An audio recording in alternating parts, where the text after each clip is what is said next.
बेसियो गौला दूर से आइल बारा जी घर से एके बजे से चलल बारा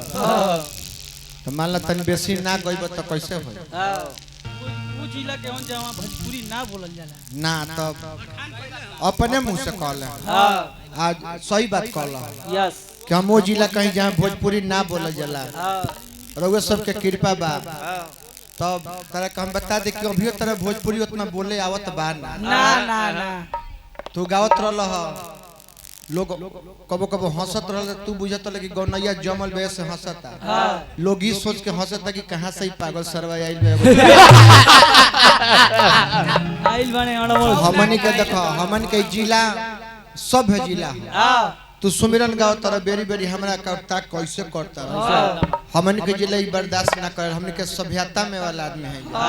हमहू तो सुमिरन गावनी है कुछ कहै लो अच्छा जाना स्पीड से सुमिरन गावत रहले हैं सुमिरन के मतलब का होला का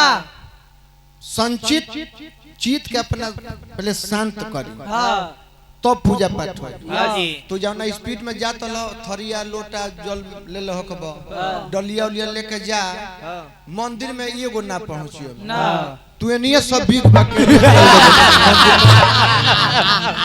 देवियो देवता बानर मती अब बताओ हम कितना सुंदर लय गौनी है दिनेश लाल निरहू के उ फिल्म है दू गो हीरोइन बालो एगो अमर पाली बारी एगो मोनालिसा बारी तो वादा अनुसार मोनालिसा लेके जाता रही बॉम्बे अमर पाली रोवत रही वो में क्यों गीत है कि मोरा बगिया के सुनर सुगानवा कहाँ उड़ चलल रे ई का कहत रे आ तू मजाक करल ह देखो बबुआ हमरा बात के तू काट देबो हम सह सकिले लेकिन भोजपुरी में नारदी गनई में केहू के माई नहीं भी आई अभी तक ले कि जे हमरा गीत के काट देवे ए वो ना तारे का ध्यान से सुन ल का कहत तोहरो के नारदी गनई में केहू के माई नहीं भी आई कि हमरा गीत के केहू काट देवे तू ओको और गीत के तू मजाक उड़ल ह हम बहुत दुखित भइनी हां कोई में हौ कहत रे झाल बजावे आइल बा ना नत मत रे सीरियस कहत नहीं ज्ञान दिया जाता सीख जइब त पिटाए से बच जइब अभी कादू कहले त उ कहतर के हलचल जी ऐसा ही चौपाई समझाइए नहीं तो टेल देंगे तू टेले के फन बारा ज्ञान से कौन बोला ना तो नहीं खा जाना कौन बोला ना तो ज्ञान कौन बोलबा हां अच्छा ई कामना बात पर तू कहला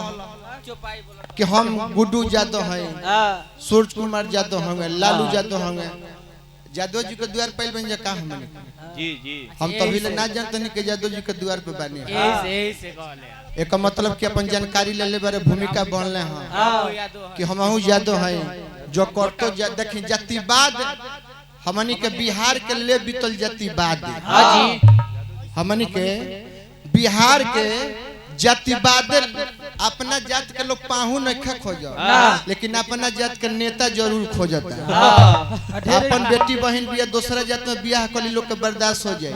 लेकिन अपना जात के नेता ना होई इ लोग के बर्दाश्त ना हो हमनी के बिहार के ले बीतल जातिवाद फिर ऐसने कुकू तू कौना बात पर कहला कि हम यादव हई सूरज कुमार यादव हमें माने वोट बनाओ तरह जीवन में तरह वोट ना बनी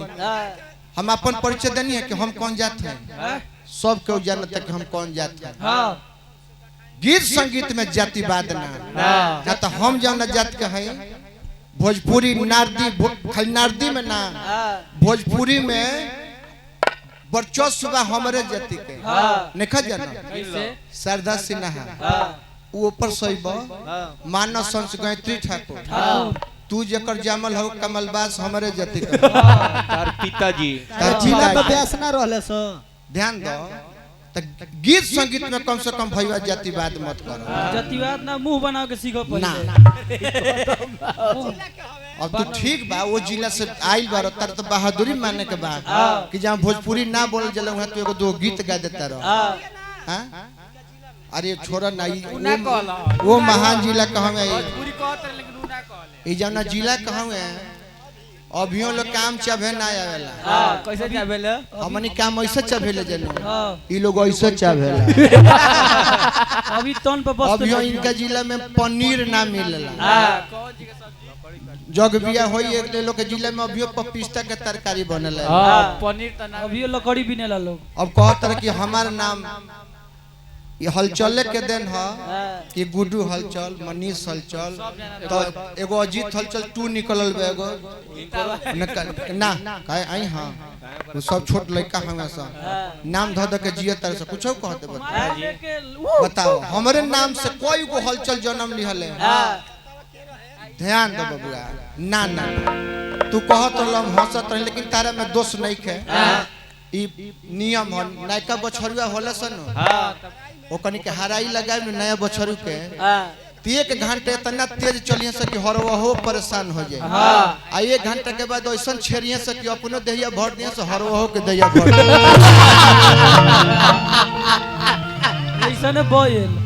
है तोरी गीत संगीत में तरह के ले चलता नहीं